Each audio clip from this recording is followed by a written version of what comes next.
Selamat datang di SO Alur Cerita, tempat di mana kisah manhwa hidup dan bernafas. Siap? Yuk, kita mulai ceritanya. Di depan pintu masuk gate, para player sudah bersiaga, membentuk barisan untuk mengantisipasi kemungkinan gate break yang bisa terjadi kapan saja. Suasana tegang menggantung di udara. Tak lama berselang, Tae-sik akhirnya tiba di lokasi. Tatapannya tajam menyapu situasi di sekitar gate yang mulai tidak stabil. Ia segera menghampiri Seung-hun dan langsung bertanya, apakah semua player yang dipanggil sudah berada di tempat? Seung-hun mengangguk cepat. Sudah. Tim koordinasi sudah menghubungi dan mengarahkan semua player terdekat ke lokasi ini. Bagaimana status evakuasi warga sipil? Tanya Tae-sik lebih lanjut. Evakuasi sedang berjalan, jawab Seung-hun. Prosesnya cukup lancar, kemungkinan selesai dalam waktu 30 menit. Mendengar itu, ekspresi Tae-sik langsung mengeras. 30 menit terlalu lama. Apapun yang terjadi, kalian harus selesaikan evakuasi dalam 10 menit. Jangan sampai ada yang tertinggal. Seung-hun mengangguk dan mengatakan akan segera menyampaikan perintah tersebut kepada tim evakuasi. Namun, dia juga menyebutkan adanya satu kendala. Beberapa reporter yang berada di dekat lokasi menolak dievakuasi. Mereka bersikeras tetap tinggal demi meliput kejadian gate break secara langsung. Dengan alasan kebebasan pers, mereka menolak dipaksa pergi, membuat para petugas kesulitan mengambil tindakan. Tae-sik menghela napas panjang, lalu menggeram kesal. Lupakan saja mereka. Kalau memang pengen mati, itu urusan mereka, katanya dengan nada dingin. Baginya, ancaman utama saat ini bukan hanya potensi gate break. Ia percaya, kekuatan gabungan para player yang sudah terkumpul di sini, termasuk dirinya sendiri, cukup untuk menghentikan ancaman ini. Namun, jika gate break benar-benar terjadi, itu berarti ada sesuatu yang terjadi padaku. Dan kekhawatiran Tae-sik pun berubah jadi kenyataan. Aura portal mulai berubah warna, bergelora, dan mengerucut menjadi merah darah. Gate break telah dimulai. Begitu aura gate berubah total, para player yang berjaga langsung mengambil formasi. Ketegangan memuncak. Tae-sik maju ke garis depan sambil menghunus senjatanya. Sebuah tombak panjang dengan energi mengalir di sepanjang bilahnya. Di dalam hatinya, ia dipenuhi rasa bersalah yang menyesakkan. Ia menyalahkan dirinya sendiri karena gagal melindungiku. Namun rasa bersalah itu segera berubah menjadi tekad yang membara. Aku akan membalaskan semuanya dengan tanganku sendiri. Dengan teriakan penuh amarah, Tae-sik melompat langsung ke arah gate, seolah siap menerjang dunia lain. Saat tubuhnya melayang, ia berteriak memanggil namaku. Namun, sebelum sempat menembus portal, sosokku tiba-tiba muncul dari dalam gate. Dengan santai aku berkata, "Yo Tae-sik, kau manggil aku?" Tae-sik yang sudah terlanjur melompat tak sempat menghentikan gerakannya dan akhirnya jatuh terjerembab dengan cara yang cukup memalukan. Beberapa detik kemudian, suasana hening itu langsung pecah. Para reporter yang tadi keras kepala tiba-tiba menyerbu, mengelilingiku, dan mulai memotret dari segala arah. Untungnya, saat itu aku mengenakan topeng. Identitasku tetap tersembunyi meskipun para reporter menyerbu dengan penuh antusias. Mereka mulai menodongkan pertanyaan satu demi satu, dari asal-usul cincin misterius di tanganku hingga siapa sebenarnya diriku di balik topeng ini. Karena tak bisa memberikan jawaban dan situasi makin kacau, aku segera memilih mundur dari lokasi. Beberapa petugas asosiasi yang sigap langsung mengamankanku dan membawaku keluar dari kerumunan media. Tak berselang lama setelah insiden gate break itu, aku kembali dipanggil oleh presiden asosiasi untuk makan malam. Kali ini bukan hanya sekadar basa-basi. Beliau ingin tahu detail dari apa yang terjadi di dalam gate dan bagaimana aku bisa kembali dalam kondisi hidup-hidup. Mau tak mau, aku menjelaskan tentang kemampuanku, skill khusus yang memungkinkanku melakukan koneksi langsung dengan ego. Sebuah kemampuan yang langka. Mendengar hal itu, sang presiden akhirnya paham kenapa aku bisa berkembang secepat ini. Di sisi lain, Seung-hun yang ikut hadir di sana terlihat canggung, seperti merasa tidak enak karena mendengar rahasia sedalam itu. Tae-sik menepuk pundak Seung-hun dengan tenang. "Kau nggak perlu khawatir soal itu," ujarnya. "Alasanku membawamu ke sini karena aku sepenuhnya percaya padamu." Ia menambahkan, "Dan itu juga alasan kenapa aku menunjukmu jadi asisten pribadinya." Tatapannya beralih padaku. Seung-hun tampak terkejut, namun tak berkata apa-apa. Kemudian, Tae-sik beralih padaku dan bertanya dengan serius. "Ngomong-ngomong, bagaimana kondisi ego yang kau bawa keluar dari gate kemarin? Sudah menunjukkan respons?" Aku menggeleng pelan. "Belum. Saat ini dia masih dalam proses menstabilkan dirinya sendiri," jawabku. aku belum bisa berkomunikasi langsung dengannya untuk saat ini. Mendengar hal itu, ekspresi Tae-sik menunjukkan sedikit kekhawatiran, tapi ia tetap mencoba bersikap tenang. Lalu, bagaimana dengan ego milikmu yang satu lagi? Tanya Tae-sik lagi. Kali ini, nada suaranya lebih penasaran. Bukankah dia juga belum menunjukkan respons? Aku mengangguk santai. Benar, dia masih tertidur. Tapi meskipun belum sadar sepenuhnya, aku masih bisa mengakses skillnya seperti biasa. Jawabku tenang. Jadi aku nggak terlalu khawatir. Presiden asosiasi terlihat termenung sesaat, lalu berkata dengan nada penuh keheranan, masih terasa gila membayangkan ada seorang player yang bisa mengendalikan sebuah gate. Ia melanjutkan, kalau informasi ini bocor, bisa-bisa seluruh dunia heboh, semua mata bakal mengarah padamu. Namun, dengan nada meyakinkan, Presiden menambahkan, tapi tenang saja, soal media sudah kami tangani. Tidak satupun reporter yang akan membawa informasi ini keluar. Asosiasi sudah menghapus semua kemungkinan kebocoran. Mendengar pernyataan Presiden, aku merasa sedikit lega. Setidaknya, kekhawatiran soal bocornya informasi ke publik bisa disingkirkan untuk sementara. Terima kasih atas bantuan dan perlindungannya, ucapku tulus kepada beliau. Tak lama berselang, suara nada dering ponselku memecah suasana. Aku menunduk sebentar dan berkata, maaf, sepertinya aku harus angkat ini sebentar. Setelah mendapat anggukan, aku beranjak sedikit ke samping untuk menerima panggilan tersebut. Namun belum sempat aku jauh, ponsel Tae-sik dan Seung-hun juga ikut berdering nyaring secara bersamaan. Keduanya langsung mengecek layar ponsel mereka dengan ekspresi serius yang perlahan berubah tegang. Sementara itu, aku melihat nama yang muncul di layar, panggilan dari Nayun, adikku. Aku menjawab, ada apa Nayun? Sekarang aku lagi dalam pertemuan penting. Bisa nggak kau hubungi nanti saja? Secara tiba-tiba, suara Nayun terdengar antusias dari seberang. Kak, orang yang ada di TV itu kamu kan? Aku terdiam sejenak. Aku mengenalimu dari cincin dan kalung yang kau pakai, lanjutnya. Itu kamu kan? Kakakku yang berhasil menghentikan gate break. Aku bangga banget. Nada suaranya penuh kekaguman. Ngomong-ngomong, boleh nggak aku pamer ke teman-temanku? Mereka semua lagi ngomongin soal pahlawan bertopeng yang keluar dari gate itu. Detik itu juga, tubuhku menegang. TV? Berita tersebar? Bukankah asosiasi sudah mengurus semuanya? Perasaanku langsung nggak enak.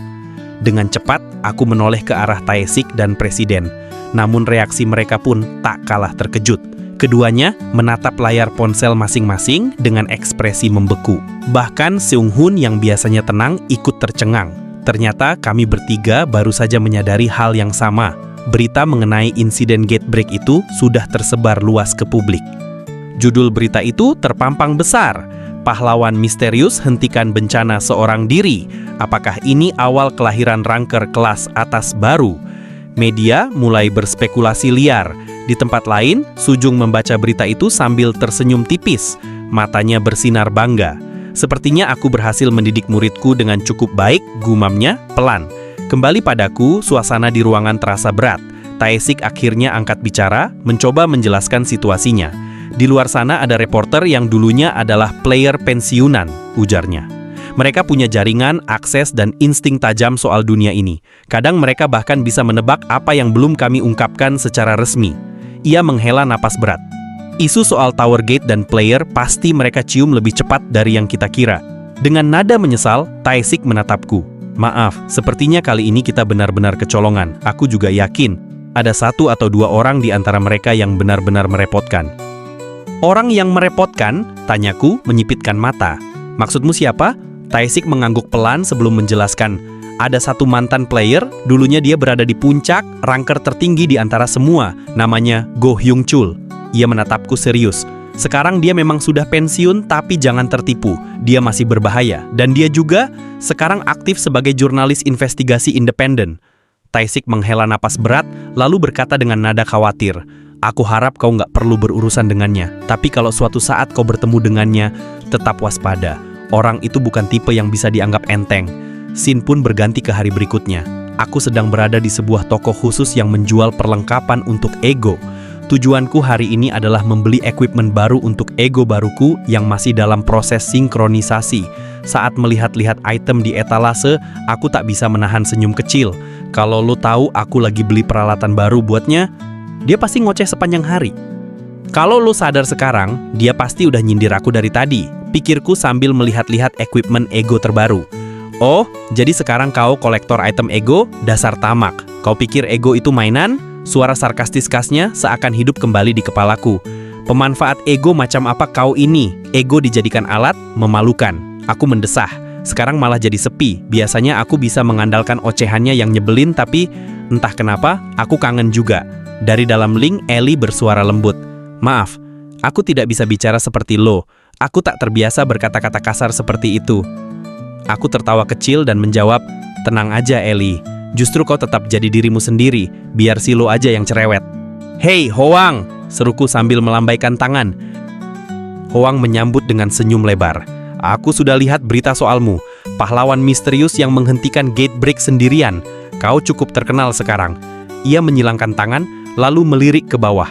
Dan kau pikir aku nggak bakal sadar? Sepatu Hermes, kalung Ren, kombinasi yang khas. Sulit nggak mengenalimu? Aku mengangguk. Dan itu alasan kenapa aku kesini, Hoang. Sekarang terlalu banyak mata yang memperhatikan. Aku butuh sesuatu untuk menyembunyikan identitasku. Hoang mengangkat alis. Jadi, kau mau topeng seperti yang kau pakai saat insiden itu? Aku menggeleng. Masalah utamanya bukan di topeng. Media mulai memperhatikan cincin ini, kataku sambil menunjukkan tanganku. Benda ini terlalu mencolok. Aku butuh sesuatu yang bisa menutupinya. Hoang berpikir sejenak lalu menjawab, kalau begitu bagaimana dengan glove? Atau mungkin gauntlet ringan yang bisa menutup area tangan sepenuhnya? Aku mengangguk pelan. Tunjukkan padaku yang terbaik. Kebetulan, Hoang memang masih punya beberapa glove dan gauntlet, meskipun jumlahnya terbatas. Tapi masing-masing punya potensi link yang unik. Aku mulai memeriksa satu persatu, melihat bentuk, tekstur, dan aliran mana di dalamnya. Namun di tengah semua itu, pikiranku melayang ke masa lalu. Dulu, saat pertama kali datang ke toko ini, hampir semua item menolak link denganku. Rasanya seperti semua ego enggan menerima keberadaanku. Aku ingat betul frustrasi itu, sampai akhirnya aku bertemu dengan Brunhard. Tapi sekarang, semuanya terasa berbeda. Aku bisa melakukan link dengan kalung Rain dan sepatu Hermes dengan mudah, tanpa penolakan, tanpa konflik. Apa ini karena kapasitasku meningkat? Batinku. Ellie menjawab lembut dari dalam link, ya Master, waktu itu kau hanya mampu menampung aku dan lo, tapi kekuatanmu telah berkembang, kapasitas mental dan spiritualmu bertambah. Aku menarik napas pelan, berarti aku memang sudah melangkah ke level berikutnya. Aku terus memperhatikan satu persatu gauntlet yang Hoang keluarkan. Desainnya keren, kualitasnya jelas di atas rata-rata. Tapi aku tidak sedang mencari sesuatu yang mencolok. Yang kubutuhkan sekarang adalah perlindungan tanpa menarik perhatian. Di antara semuanya, ada satu gauntlet yang langsung menarik perhatianku. Warnanya gelap, desainnya sederhana, tapi ada sesuatu yang berbeda. Seolah item itu sedang menungguku. Aku pilih yang ini, ucapku tanpa ragu. Hoang memandangku sejenak, lalu tersenyum tipis. Dalam hati, ia berpikir, instingnya masih tajam. Dia tahu mana yang punya potensi. Aku menggenggam gauntlet itu dengan mantap. Dalam hitungan detik, sesuatu mulai terasa, resonansi halus yang menjalar melalui tubuhku.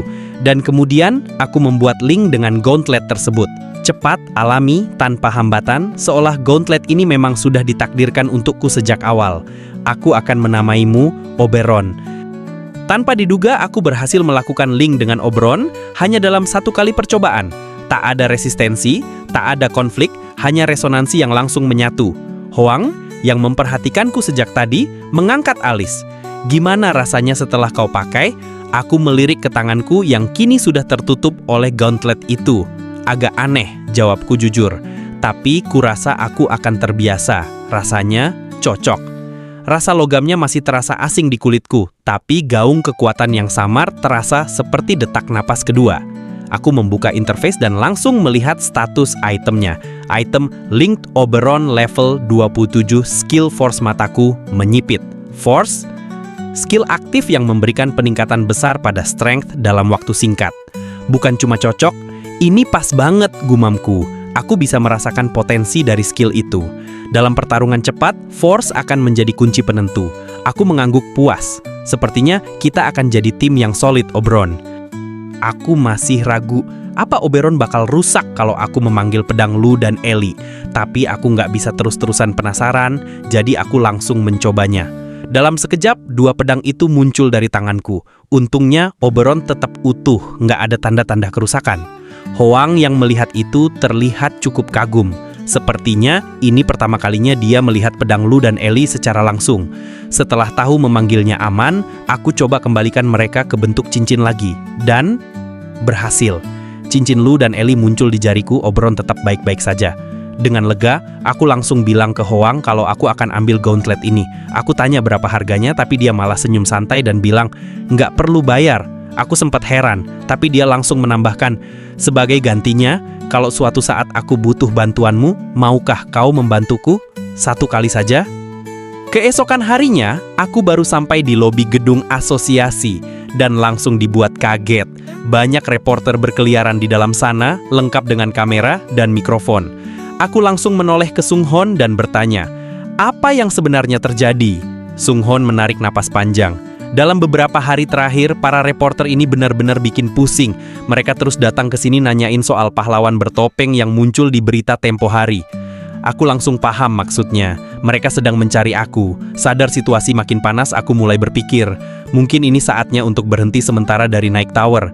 Aku nggak bisa terus-terusan menarik perhatian, tapi Sung Hon menenangkanku. Katanya, para reporter itu mengira si pahlawan bertopeng adalah seorang high ranker.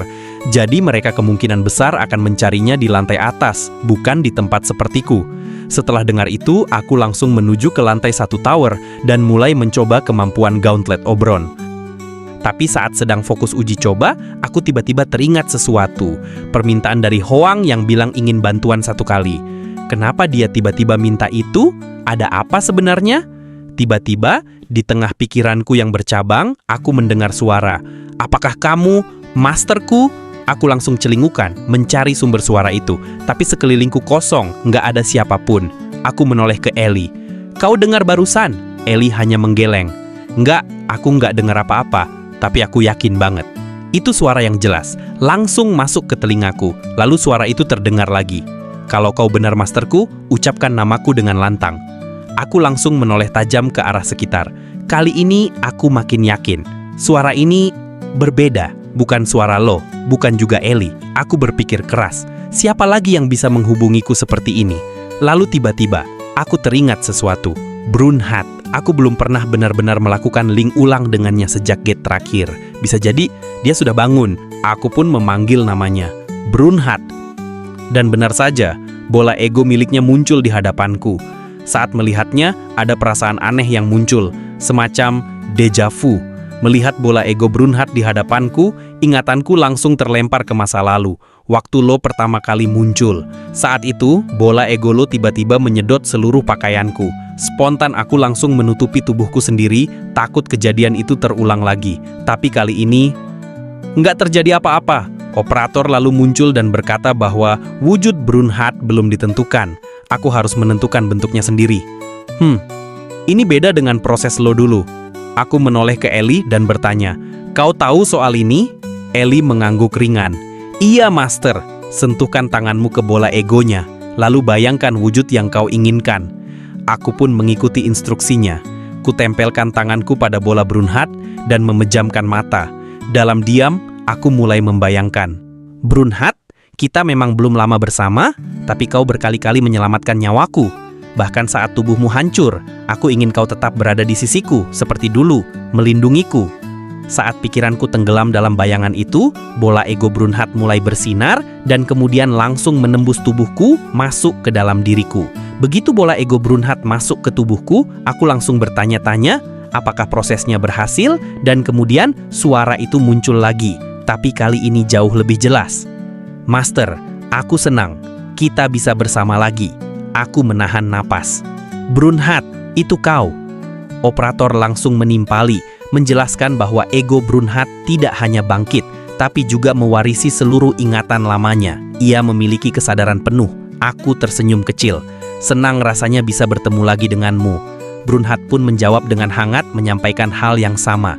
Tapi saat mendengar suaranya, aku agak bingung. Di kepalaku, aku membayangkan wujudnya sebagai kesatria besar dan gagah. Tapi suaranya malah seperti anak kecil. Ellie yang sejak tadi diam akhirnya menyapa. "Senang bertemu denganmu, Brunhilde." Brunhilde menjawab dengan sopan, "Salam kenal juga kakak Ellie." Aku pun langsung membuka status Brunhilde. Ternyata dia adalah ego bertipe Gate dengan peringkat E. Dan yang paling mengejutkan, dia punya 5 skill berbeda. Kupikir, ini saat yang tepat untuk mencoba kemampuan barunya. Selama seminggu penuh, aku terus naik dan turun tower sambil menguji semua skill Brunhilde satu persatu. Hasilnya, benar-benar luar biasa. Skill pertama, Unification. Dengan kemampuan ini, aku bisa memunculkan armor atau menghilangkannya kapan saja. Sangat praktis dan efisien di tengah pertempuran. Skill kedua, Reflect. Seperti namanya, ini adalah kemampuan untuk memantulkan damage yang kuterima kembali ke musuh. Benar-benar skill defensif yang bisa jadi senjata mematikan. Skill ketiga, Open and Close. Skill ini memungkinkan aku menciptakan portal gate dimanapun aku berada. Memang aku tak bisa memasukinya atau memerintah monster di dalamnya, tapi tetap saja ini skill luar biasa. Aku bisa memicu gate break sesuka hati. Skill keempat, Absorption. Dengan ini, Brunhilde bisa menyerap kekuatan dari gate lain untuk meningkatkan kekuatannya sendiri. Dan terakhir, skill kelima, Domination. Skill ini bisa digunakan untuk mendominasi dan mengambil alih gate dengan peringkat rendah. Brunhilde juga menjelaskan, "Mungkin suatu saat aku sendiri bisa memiliki gate milikku sendiri." Mendengar semua itu, aku cukup terkesima. Tapi aku tahu, setiap kekuatan hebat pasti datang dengan batasan. Sayangnya, sekarang bukan waktunya untuk menguji semuanya. Karena saat ini aku berada di lantai 28 dan sedang berhadapan langsung dengan Guardian Giants Milodon. Begitu Guardian Milodon menyerangku dengan cakarnya, aku langsung mengaktifkan 2 skill andalanku, Force dari Gauntlet Oberon dan Haste dari sepatu Hermes. Dalam sekejap, kekuatan dan kecepatanku melonjak drastis. Dengan kekuatan gabungan itu, aku berhasil menahan cakar raksasa milik Guardian. "Sepertinya kau cocok jadi pemanasan hari ini," gumamku sambil menahan serangan. Tanpa ragu, aku mengayunkan pedang Lu dan Ellie ke arah cakar monster itu. Tebasan cepatku langsung melukai Guardian, membuat darahnya muncrat ke udara. Tentu saja, serangan itu malah membuatnya semakin buas. Guardian membalas dengan agresif, mencoba mencabik tubuhku berkali-kali, tapi aku sudah membaca polanya dan aku punya rencana. Begitu Guardian menyerang lagi dengan gerakan besar, aku mengaktifkan skill Reflect dari Brunhilde. Ledakan hebat pun terjadi saat serangannya terpental balik kepadanya sendiri. Suara dentuman mengguncang lantai tower. Dan hasilnya, Guardian berhasil ku kalahkan. Dari tubuhnya, aku mendapatkan kristal hijau sebagai drop item. Meski agak kecewa karena tak dapat equipment, tapi mayat Guardian itu sendiri bisa dijual mahal. Jadi, tetap menguntungkan. Segera setelah itu, aku membuka portal gate menggunakan skill open dan melempar kristal hijau ke dalamnya untuk meningkatkan level gate itu dan memperkuat semua monster di dalamnya. Setelah menyelesaikan lantai 28, aku langsung lanjut naik ke lantai 29. Namun, begitu tiba di sana, aku menemukan situasi yang tidak biasa. 2 guild berbeda, Guild Kin dan Guild Smurf, tengah bersih tegang. Suasana makin panas. Guild Smurf, yang dikenal sebagai kelompok player merah, tampaknya berusaha memprovokasi dan membegal Guild Kin. Ketegangan meningkat cepat. Tak lama, pertarungan antar ketua guild pun tak terhindarkan. Sementara itu, aku sebenarnya tidak berniat ikut campur. Aku hanya ingin menyelesaikan lantai ini dan pergi. Itu dia ceritanya untuk hari ini. Kalau kamu suka, jangan lupa like, komen, dan subscribe. Dukungan kalian bikin aku semangat untuk membawakan cerita seru berikutnya.